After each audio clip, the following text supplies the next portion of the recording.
ಕಾಲುವೆಗೆ ನೀರು ಹರಿಸಲು ಆಗ್ರಹಿಸಿ ರೈತರ ಪ್ರತಿಭಟನೆ.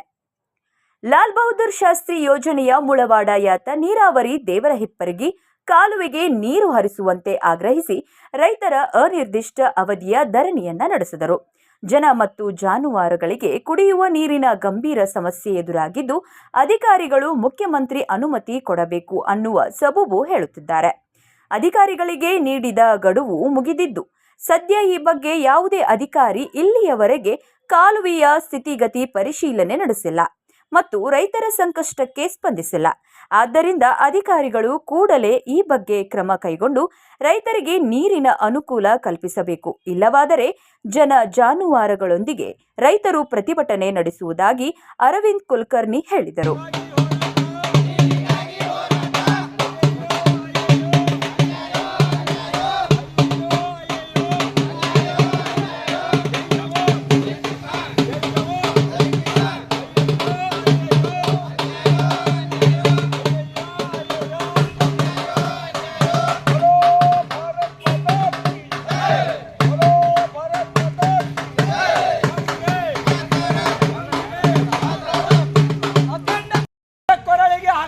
ಜಗ್ಗುತ್ತಿರುವ ಸರ್ಕಾರಕ್ಕೆ, ರೈತರ ಕಣ್ಣಿಗೆ ಮಣ್ಣು ಎರಚುತ್ತಿರುವ ಸರ್ಕಾರಕ್ಕೆ, ಭ್ರಷ್ಟ ಅಧಿಕಾರಿಗಳಿಗೆ ಏಕೆ ಬೇಕು, ಏಕೆ ಬೇಕು, ಎಲ್ಲಿವರೆಗೆ ಹೋರಾಟ, ಯಾತಕ್ಕಾಗಿ ಹೋರಾಟ, ಸರ್ಕಾರಂತೆ ಸರ್ಕಾರ, ಕಾನೂನಂತೆ ಕಾನೂನು, ಏಕೆ ಬೇಕು, ಏಕೆ ಬೇಕು, ಯಾತಕ್ಕಾಗಿ ಹೋರಾಟ, ಭ್ರಷ್ಟ ಅಧಿಕಾರಿಗಳಿಗೆ, ರೈತ ವಿರೋಧಿ ಅಧಿಕಾರಿಗಳಿಗೆ, ರೈತರ ಕಣ್ಣಿಗೆ ಮಣ್ಣು ಎರಚುತ್ತಿರುವ ಅಧಿಕಾರಿಗಳಿಗೆ ಜೈ ಜವಾನ್, ಜೈ ಜವಾನ್. ಅಧಿಕಾರಿಗಳು ಮಾಡಬಾರ್ದು. ವಸ್ತುಸ್ಥಿತಿ ಏನದ ಸತ್ಯಾಂಶವನ್ನು ಹೇಳಿ ರೈತರ ಮುಂದೆ ಯಾಕೆ ಸುಳ್ಳು ಹೇಳಿ ದಾರಿ ತಪ್ಪಿಸುವಂತ ಕೆಲಸ ಮಾಡ್ತೀರಿ? ನಾವು ನೋಡಿದೆವು, ಆಯ್ತು ವಾರ ಅಂದ್ರೆ ಬೇಡ, 15 ದಿವಸ ಕೇಳ್ಯಾರಂದ್ರೆ 15 ದಿವಸ ಹೋಲಿ. ಈ 15 ದಿನ ಕೊಟ್ಟರು ಕೂಡ ಒಂದು ತಿಂಗಳ ಮೇಲ್ಪಟ್ಟಾಯ್ತು. ಇಲ್ಲಿವರೆಗೂ ಕೂಡ ಸ್ವಲ್ಪ ಚಕಾರ ಮಾತಾಡಿದ್ರೆ ಯಾವ ಆಫೀಸರು?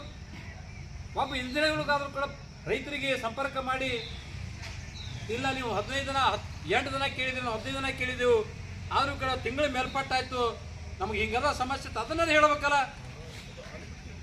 ದೊಡ್ಡ ಕೆಲಸ ಅದನ್ನು. ನಿಮ್ಗೆ ಏನಾಗ್ಬಿಟ್ಟದಪ್ಪ ಅಂದ್ರೆ ಒಟ್ಟಾರೆ ಅಧಿಕಾರಿಗಳಿಗೆ ಕೂಡ ಒಂದು ಚರ್ಮ ದಪ್ಪಾಗಿದೆ. ನಿಮ್ಗೆ ಯಾರು ಹೇಳೋರಿಲ್ಲ, ಕೇಳೋರಿಲ್ಲ. ಅದಕ್ಕೆ ಇವತ್ತು ಆ ಭಾಗದ ರೈತರು ಅಖಂಡ ಕರ್ನಾಟಕ ರೈತ ಸಂಘದ ಒಂದು ನೇತೃತ್ವದಲ್ಲಿ ಅಹೋರಾತ್ರಿ ಧರಣಿ ಸತ್ಯಾಗ್ರಹವನ್ನ ಇವತ್ತು ಹಮ್ಮಿಕೊಂಡಿದ್ದಾರೆ. ಯಾರು ಬಂದ್ರು ನಾವು ಹೇಳಂಗಿಲ್ಲ, ಜಾಗ ಬಿಟ್ಟು ಹೋಗ್ರಿ, ಇದು ಅಧಿಕಾರಿಗಳು ಮಾಡಬಾರ್ದು. ವಸ್ತುಸ್ಥಿತಿ ಏನದ ಸತ್ಯಾಂಶವನ್ನು ಹೇಳಿ ರೈತರ ಮುಂದೆ ಯಾಕೆ ಸುಳ್ಳು ಹೇಳಿ ದಾರಿ ತಪ್ಪಿಸುವಂತ ಕೆಲಸ ಮಾಡ್ತೀರಿ? ನಾವು ನೋಡಿದೆವು, ಆಯ್ತು ವಾರ ಅಂದ್ರೆ ಬೇಡ, 15 ದಿವಸ ಕೇಳ್ಯಾರಂದ್ರೆ 15 ದಿವಸ ಹೋಲಿ. ಈ 15 ದಿನ ಕೊಟ್ಟರು ಕೂಡ ಒಂದು ತಿಂಗಳ ಮೇಲ್ಪಟ್ಟಾಯ್ತು. ಇಲ್ಲಿವರೆಗೂ ಕೂಡ ಸ್ವಲ್ಪ ಚಕಾರ ಮಾತಾಡಿದ್ರೆ ಯಾವ ಆಫೀಸರು? ಒಬ್ಬ ಇಂಜಿನಿಯರ್ಗಳಿಗಾದ್ರೂ ಕೂಡ ರೈತರಿಗೆ ಸಂಪರ್ಕ ಮಾಡಿ, ಇಲ್ಲ ನೀವು 15 ದಿನ 8 ದಿನ ಕೇಳಿದ್ವಿ, ನಾವು 15 ದಿನ ಕೇಳಿದೆವು, ಆದರೂ ಕೂಡ ತಿಂಗಳ ಮೇಲ್ಪಟ್ಟಾಯ್ತು, ನಮ್ಗೆ ಹಿಂಗೆಲ್ಲ ಸಮಸ್ಯೆ ಅದನ್ನೇ ಹೇಳ್ಬೇಕಲ್ಲ. ದೊಡ್ಡ ಕೆಲಸ ಅದನ್ನು. ನಿಮ್ಗೆ ಏನಾಗ್ಬಿಟ್ಟದಪ್ಪ ಅಂದ್ರೆ ಒಟ್ಟಾರೆ ಅಧಿಕಾರಿಗಳಿಗೆ ಕೂಡ ಒಂದು ಚರ್ಮ ದಪ್ಪಾಗಿದೆ. ನಿಮ್ಗೆ ಯಾರು ಹೇಳೋರಿಲ್ಲ, ಕೇಳೋರಿಲ್ಲ.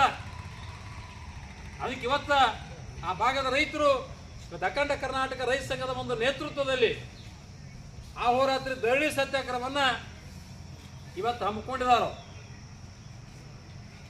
ಯಾರು ಬಂದ್ರು ನಾವು ಹೇಳಂಗಿಲ್ಲ, ಜಾಗ ಬಿಟ್ಟು ಹೋಗ್ರಿ, ಇದು ಡ್ಯಾಮ್ ಐತಿ, ಅದು ಕಾನೂನು ಸುವ್ಯವಸ್ಥೆ, ಅದು ನಮಗೇನು ಗೊತ್ತಿಲ್ಲ. ಕಾನೂನು ಸುವ್ಯವಸ್ಥೆ ಹಾಳು ಮಾಡಿದ್ರೆ ರಾಜಕಾರಣಿಗಳು, ಅವ್ರ ಒಳಗೆ ಒದ್ದು ಹಾಕ್ರಿ ನೀವು.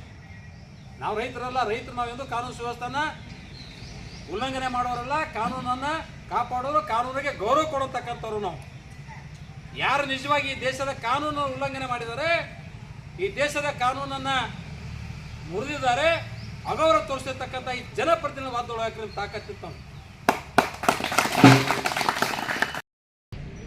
ಲಾಲ್ ಬಹದ್ದೂರ್ ಶಾಸ್ತ್ರಿ ಜಲಾಶಯ ವ್ಯಾಪ್ತಿ ಬರುವಂಥ ಮುಳವಾಡ ಏತ ನೀರಾವರಿಗೆ ಸಂಬಂಧಿಸಿದ ಸಂಕನಾಳ ಶಾಖಾ ಕಾಲುವೆಯು ಹೂನಿಪ್ರಗಿ ಹೋಬಳಿಯ ಭಾಗದಲ್ಲಿ ನಿರ್ಮಾಣ ಮಾಡಿದ್ದು ಆ ಭಾಗದ 8 ಹಳ್ಳಿಗಳಿಗೆ ಒಂದು ನೀರಿನ ಅನುಕೂಲತೆ ಕಲ್ಪಿಸ್ಬೇಕಂತ ತಿಳ್ಕೊಂಡು ಹೇಳಿ ಅಲ್ಲಿಂದ ವಿತರಣಾ ಕಾಲುವೆ ಮಾಡ್ಬೇಕಂತ ತಿಳ್ಕೊಂಡು ಅರ್ಧಂಬರ್ಧ ಮಾಡಿ ಕೈ ಬಿಟ್ಟಿದ್ದಾರೆ. ಇನ್ನೂ 2 ಕಿಲೋಮೀಟ್ರ್ ಕಾಮಗಾರಿ ಅದ. ಆ ಕಾಮಗಾರಿ ಪೂರ್ತಿ ಮಾಡೋದಕ್ಕೆ ಇವತ್ತು ನೀರಿಲ್ಲ ಅವರಿಗೆ. 8 ಹಳ್ಳಿಗಳಲ್ಲಿ ಜನ ಮತ್ತು ಜಾನುವಾರುಗಳಿಗೆ ಕುಡಿಯುವ ಒಂದು ನೀರಿನ ಗಂಭೀರ ಸಮಸ್ಯೆ ಎದುರಾಗ್ಯದ. ಈ ವಿಷಯವಾಗಿ ಹಲವಾರು ಬಾರಿ ಆಲಮಟ್ಟಿ ಕೃಷ್ಣಾ ಭಾಗ್ಯ ಜಲ ನಿಗಮದ ಮುಖ್ಯ ಅಭಿಯಂತರರಿಗೆ ಕೂಡ ಮನವಿ ಸಲ್ಲಿಸಿದ್ದಾಗಿದೆ. ಮಾನ್ಯ ಜಿಲ್ಲಾಧಿಕಾರಿಗಳು ಕೂಡ ಮನವಿ ಸಲ್ಲಿಸಿದ್ದಾಗಿದೆ. ಬಿಜಾಪುರ ಜಿಲ್ಲಾಧಿಕಾರಿಗಳಿಗೆ ನಮಗೆ ಕೇವಲ ಭರವಸೆ ಕೊಟ್ಟು ಮುಗಿ ತುಪ್ಪವರಿಸಿದರು. ಇಲ್ಲ ನಾವು ಮಾಡ್ತೇವೆ ಮುಖ್ಯಮಂತ್ರಿಯಿಂದ ಅನುಮತಿ ಬರಬೇಕು ಅಂತ ಹೇಳಿದರು. ಮತ್ತೊಂದು ಸಲ ನಾವು ಪ್ರತಿಭಟನೆ ಮಾಡಿ ಮನವಿ ಕೊಟ್ಟಾಗ ಇಲ್ಲ ನಮಗೆ 15 ದಿವಸ ಗಡುವು ಕೊಡು ಅಂದರು. ನಾವು ಕೇವಲ 1 ವಾರ ಗಡುವು ಕೊಟ್ಟಿದ್ದೆವು. ಅವ್ರ ಹೇಳಿಕೆ ಪ್ರಕಾರನೇ 15 ದಿವಸ ಅಲ್ಲ 1 ತಿಂಗಳು 10 ದಿವಸ ಅವಕಾಶ ಕೊಟ್ಟರು ಕೂಡ ಇಲ್ಲಿವರೆಗೂ ಕೂಡ ಯಾವುದೇ ಕಾಮಗಾರಿ ಪ್ರಾರಂಭ ಬಗ್ಗೆ ಸುಳಿವಿಲ್ಲ. ಇವತ್ತು ಗಂಭೀರ ಸಮಸ್ಯೆ ಇರೋದ್ರಿಂದ, ಯಾಕಂದ್ರೆ ಬಿಸಿಲಿನ ಪ್ರಕೃತಿ ಹೆಚ್ಚದ. ಬೇಸಿಗೆ ಸಂದರ್ಭದಲ್ಲಿ ಜಾನುವಾರಿಗೆ ಕುಡಿಲಿಕ್ಕೆ ನೀರಿಲ್ಲ. 3-4 ಕಿಲೋಮೀಟ್ರ್ ದನಕರನ್ನು ಹೊಡೆದುಕೊಂಡು ಹೋಗಿ ನೀರು ಎಲ್ಲದೋ ಅಲ್ಲಿ ನೀರು ಕುಡಿಸುವಂಥ ಪರಿಸ್ಥಿತಿ ನಿರ್ಮಾಣ ಆಗಿದೆ. ಹುಡುಕಾಡ್ಕೊಂಡು ಅನಿವಾರ್ಯ ಪರಿಸ್ಥಿತಿ ಒಳಗೆ ನಾವು ನಿನ್ನಿನ ದಿವಸ ಆಲಮಟ್ಟಿ ಕೃಷ್ಣಾ ಭಾಗ್ಯ ಜಲ ನಿಗಮದ ಮುಖ್ಯ ಅಭಿಯಂತರರ ಕಚೇರಿ ಮುಂಭಾಗದಲ್ಲಿ ಜಾನುವಾರುಗಳ ಸಮೇತವಾಗಿ 100 ರೈತರು ಅವರತ್ತೆ ಧರಣಿ ಸತ್ಯಾಗ್ರಹವನ್ನು ಪ್ರಾರಂಭ ಮಾಡಿದೆವು ನಾವು ಇಲ್ಲಿ. ಆ ನಿನ್ನೆ ಸಾಯಂಕಾಲ ನಮ್ಮ ಹೋರಾಟದ ಒಂದು ಗಂಭೀರತೆಯನ್ನು ಅರಿತು ಮಾನ್ಯ ವ್ಯವಸ್ಥಾಪಕ ನಿರ್ದೇಶಕರು KP ಜನಿಲ್ ಇವರು ಸಹಿ ಮಾಡುವ ಮೂಲಕ ಆದೇಶವನ್ನು ಮಾಡಿದ್ದಾರೆ ಅಂತಕ್ಕಂಥದ್ದು ಮುಖ್ಯಮಂತ್ರಿ ಹೇಳಿದ್ದಾರೆ. ಕೇವಲ ಆದೇಶ ಬಂದ್ರೆ ನಾವು ಒಪ್ಪಂಗಿಲ್ಲ, ಅಲ್ಲಿ ಕಾಮಗಾರಿ ಪ್ರಾರಂಭ ಆಗಬೇಕು. ಏನು 2 ಕಿಲೋಮೀಟರ್ ಬಾಕಿ ಉಳಿತಕ್ಕಂಥ ಕಾಮಗಾರಿ ಚಾಲನೆ ಕೊಟ್ಟಾಗ ಮಾತ್ರ ನಾವು ಈ ಅವರತ್ರ ಧರಣಿಯನ್ನು ಹಿಂಪಡ್ಕೋತೀವಿ ಅಂತಕ್ಕಂಥ ಮಾತನ್ನು ರೈತರು ಹೇಳ್ತಾ ಇದ್ದಾರೆ. ಅದಕ್ಕೂ ನಾವು ಕೂಡ ಅಖಂಡ ಕನ್ನಡ ರೈತ ಸಂಘ ಬದ್ಧಿದೆ. ಯಾಕಂದ್ರೆ ಪ್ರತಿ ಬಾರಿಯೂ ಕೂಡ ಅಧಿಕಾರಿಗಳು ಸುಳ್ಳು ಹೇಳಿ ಮುಗಿ ತುಪ್ಪವರಿಸಿ ಕಣ್ಣ ಮಣ್ಣು ಹಾಕಿ ಹೋರಾಟವನ್ನು ಹಿಂತೆಗೆಸಿದ್ದಾರೆ. ಆದರೆ ಈ ಬಾರಿ ನಾವು ಮೋಸಕ್ಕೊಳಗಾಗಂಗಿಲ್ಲ. ಯಾಕಂದ್ರೆ ಪ್ರತಿ ಬಾರಿನೂ ಕೂಡ ನಾವು ಅವ್ರಿಗೆ ಅವಕಾಶ ಕೊಟ್ಟಿದ್ದೆವು. ಆಯ್ತಪ್ಪ ಇವತ್ತು ಅಧಿಕಾರಿಗಳು ಹೇಳ್ತಾರೆ ಸರ್ಕಾರದಿಂದ ಬರಬೇಕು, 4 ದಿವಸ ಹೆಚ್ಚು ಕಮ್ಮಿ ಆಗಲಿ ತಿಳ್ಕೊಂಡು ನಾವು ಅವಕಾಶ ಕೊಟ್ಟಿದ್ದೆವು. ಆದರೆ ನಾವು ಅವಕಾಶ ಕೊಟ್ಟಿದ್ದನ್ನು ಸದುಪಯೋಗಪಡಿಸ್ಕೊಳ್ಳದೆ ಒಂದು ದಿನವೂ ಕಾಲುವೆ ಹತ್ರ ಹೋಗಿ ನೋಡ್ಕೊಂಡಿಲ್ಲ. ಹಳ್ಳಿಗಳಿಗೆ ಹೋಗಿ ನೀರಿನ ಪರಿಸ್ಥಿತಿ ಏನಾಗಿದೆ, ಅದರ ಗಂಭೀರತೆ ಏನದ ಅನ್ನೋದನ್ನು ನೀವು ಅವಲೋಕನ ಮಾಡಿ ತಿಳ್ಕೊಂಡೇಳಿ ಅವ್ರಿಗೆ ನಾವು ಪದೇ ಹೇಳಿದ್ರು ಕೂಡ ಒಬ್ಬ ಇಂಜಿನಿಯರು ಕೂಡ ಯಾವ ಹಳ್ಳಿಗಳಿಗೆ ಹೋಗಿ ಒಂದು ನೀರಿನ ಒಂದು ಪರಿಸ್ಥಿತಿ ಏನದ ಅದನ್ನು ಅರ್ಥಕೊಂಡಿಲ್ಲ. ಹೀಗಾಗಿ ಅನಿವಾರ್ಯ ಪರಿಸ್ಥಿತಿಯಲ್ಲಿ ಇವತ್ತು ಹೋರಾಟ ನಾವು ಹಮ್ಮಿಕೊಂಡಿದ್ದೇವೆ. ಆದೇಶ ಪ್ರತಿ ತಂದು ಕೊಟ್ಟರೂ ಕೂಡ ಆ ಕಾಮಗಾರಿ ಚಾಲನೆ ಕೊಡದೆ ನಾವು ಹೋರಾಟವನ್ನು ಹಿಂಪಡೆದಿಲ್ಲ. ಆ ಭಾಗದ ರೈತರು ಕೂಡ ಸತ್ರು ನಾವು ಇಲ್ಲೇ ಸಾಯ್ತೇವೆ, ದನಕರುಗಳು ಕೂಡ ಇಲ್ಲೇ ಸತ್ರು ಚಿಂತಿಲ್ಲ, ನಾವು ಯಾವ ಕಾಲಕ್ಕೂ ನಾವು ಮನೆಗೆ ಹೋಗಂಗಿಲ್ಲ ಅಂತಕ್ಕಂಥದ್ದು ಹಟ್ಟಿಯನ್ನು ಅವರು ತೊಟ್ಟಿದ್ದಾರೆ.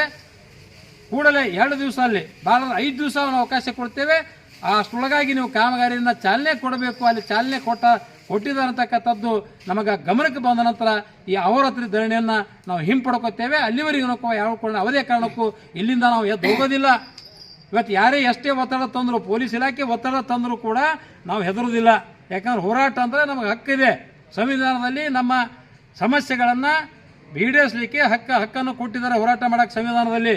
ಅದನ್ನು ಕಸ್ಕೊಳ್ಳಿಕ್ಕೆ ಯಾರಿಂದ ಅಧಿಕಾರ ಇಲ್ಲ. ಅದಕ್ಕೆ ನಾವು ಜಗ್ಗುವುದಿಲ್ಲ. ಈ ಹೋರಾಟನ ಹಿಂಪಡ್ಕೊಳ್ಳೋದಿಲ್ಲ. ನಮಗೆ ಆದೇಶ ಪ್ರತಿ ತಂದು ಕೊಟ್ಟರು ಕೂಡ ಕಾಮಗಾರಿ ಚಾಲನೆ ಕೊಡೋದಕ್ಕೆ ಹಿಂದನ್ನು ತಗೊಳ್ಳೋದು ಅಂತಕ್ಕಂಥ ಮಾತನ್ನು ನಾವು ಸ್ಪಷ್ಟತೆಯನ್ನು ನಾನು ಪಡಿಸ್ತಾ ಇದ್ದೇನೆ. ಅರವಿಂದ್ ಕುಲಕರ್ಣಿ, ಅಖಂಡ ಕರ್ನಾಟಕ ರೈತ ಸಂಘದ ರಾಜ್ಯ ಪ್ರಧಾನ ಕಾರ್ಯದರ್ಶಿ. ಈಗಾಗಲೇ ನಮ್ಮ ಆಲಿಮಟ್ಟಿ ಜಲಾಶಯದಲ್ಲಿ ಬರುವಂಥ ವ್ಯಾಪ್ತಿಯಲ್ಲಿ ಬರುವಂಥ ಬಸವನಬಾಗೇವಾಡಿ ತಾಲೂಕಿನ ಹೂವಿನಪ್ಪರಿಗೆ ಹೋಬಳಿಯಲ್ಲಿ ಬರುವಂಥ ಶಂಕನಾಳ ಶಾಖಾ ಕಾಲುವೆ ವಿತರಣಾ ಕಾಲುವೆಯನ್ನು ನಿರ್ಮಿಸುವ ಸಲುವಾಗಿ ನಮ್ಮ ಅಖಂಡ ಕರ್ನಾಟಕ ರೈತ ಸಂಘಟನೆಯ ವತಿಯಿಂದ ನಮ್ಮ ಕುಲಕರ್ಣಿ ಗುರುಗಳ ನೇತೃತ್ವದಲ್ಲಿ, ನಮ್ಮ ರೈತರ ನೇತೃತ್ವದಲ್ಲಿ ಹಲವಾರು ಬಾರಿ DC ಅವರಿಗೆ ಮತ್ತು ತಹಶೀಲ್ದಾರ್ ಅವರಿಗೆ ಮತ್ತು ನಮ್ಮ ಜಿಲ್ಲೆಯ ಉಸ್ತುವಾರಿ ಸಚಿವರಾದಂಥ MB ಪಾಟೀಲ್ ಅವರಿಗೂ ಕೂಡ ನಾವು ಹಲವಾರು ಬಾರಿ ಮನವಿಯನ್ನು ಕೊಟ್ಟಿದ್ದೇವೆ. ಕೊಟ್ಟರೂ ಕೂಡ ನಿಷ್ಕಾಳಜಿಯನ್ನು ವಹಿಸಿ ಮತ್ತು KP ಜನರಲ್ ಆಫೀಸ್ ಅಧಿಕಾರಿಗಳಿಗೂ ಕೂಡ ನಾವು ಒಂದು 4-5 ಸಾರಿ ಮನವಿಯನ್ನು ಸಲ್ಲಿಸಿದ್ದೇವೆ. ಸಲ್ಲಿಸಿದರೂ ಕೂಡ ನಮಗೆ ನಮ್ಮ ರೈತರ ಬಗ್ಗೆ ನಿಷ್ಕಾಳಜಿ ವಹಿಸಿ ನಮ್ಮ ಕಾಮಗಾರಿಯನ್ನು ಹಿಂದೂಡಿ ಇವತ್ತಿನ ದಿನ ನಾವು ಮತ್ತೆ ಈಗಾಗಲೇ ನಮಗೆ ಸುಳ್ಳು ಇಲ್ಲದ ನೆಪಗಳನ್ನು ಹೇಳಿ ಸಿದ್ದರಾಮಯ್ಯ ಸಾಹೇಬರು ಸಹಿ ಆಗಬೇಕು ಮತ್ತು MD ಆಫೀಸ್ಲಿಂದ ಫೈಲ್ ಬರಬೇಕು, ಇನ್ನು ಗುತ್ತಿಗೆದಾರಿಗೆ ನಾವು ಟೆಂಡರ್ ಕರಿಬೇಕು ಅಂತೇಳಿ ಎಲ್ಲ ಸುಳ್ಳು ಹೇಳಿ ನಮ್ಮ ರೈತರ ದಾರಿಗಳನ್ನು ತಪ್ಪಿಸಿ ಈಗಾಗಲೇ ನಮಗೆ 4-5 ತಿಂಗಳನ್ನು ನಮ್ಮ ದಾರಿಯನ್ನು ತಪ್ಪಿಸಿದ್ರು.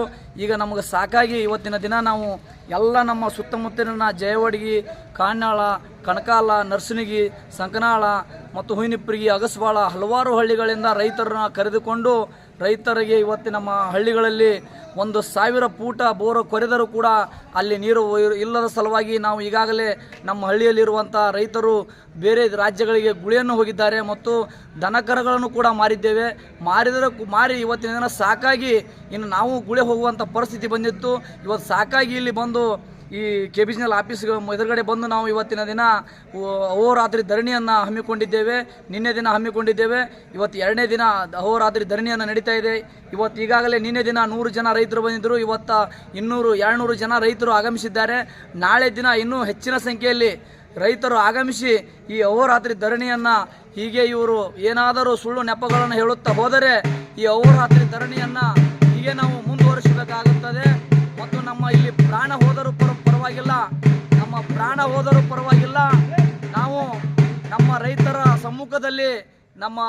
ಸಮ್ಮುಖದಲ್ಲಿ ನಮ್ಮ ಜೀವ ಹೋದರೂ ಪರವಾಗಿಲ್ಲ ಈ ಅಹೋರಾತ್ರಿ ಧರಣಿ ಮತ್ತು ಇನ್ನೂ ಮುಂದಿನ ದಿನಮಾನಗಳಲ್ಲಿ ಉಪವಾಸ ಸತ್ಯಾಗ್ರಹವನ್ನು ಕೂಡ ನಾವು ಮಾಡಬೇಕಾಗುತ್ತದೆ ಅಂಥೇಳಿ ಈ ಅಧಿಕಾರಿಗಳಿಗೆ ಮತ್ತು ಸರ್ಕಾರಕ್ಕೆ ಮತ್ತೊಮ್ಮೆ ಎಚ್ಚರಿಕೆಯನ್ನು ಹೇಳ್ತಾ ಇದ್ದೇನೆ. ಬೇಗನೆ ಕಾಮಗಾರಿ ಚಾಲು ಮಾಡಬೇಕು. ಇವತ್ತಿಲ್ಲ 2 ದಿನಗಳಲ್ಲಿ ಕಾಮಗಾರಿಯನ್ನು ಬೇಗನೆ ಚಾಲು ಮಾಡಿ ನಮ್ಮ ರೈತರಿಗೆ ಒಳ್ಳೆಯ ಕಾಮಗಾರಿ ಚಾಲು ಮಾಡಿ ನೀರು ಬರುವಂಥ ಅವಕಾಶ ಮಾಡಿಕೊಡ್ಬೇಕಂತೇಳಿ ಭ್ರಷ್ಟ ಅಧಿಕಾರಿಗಳಿಗೆ ಮತ್ತು ಸರ್ಕಾರಕ್ಕೆ ಎಚ್ಚರಿಕೆ ಹೇಳುತ್ತಾ ನನ್ನ ಮಾತು ಮುಗಿಸ್ತಾ ಇದ್ದೇನೆ. ನನ್ನ ಹೆಸರು ಉಮೇಶ್ ವಾಲಿಕಾರ್, ಅಖಂಡ ಕರ್ನಾಟಕ ರೈತ ಸಂಘಟನೆ ತಾಲೂಕು ಅಧ್ಯಕ್ಷರು.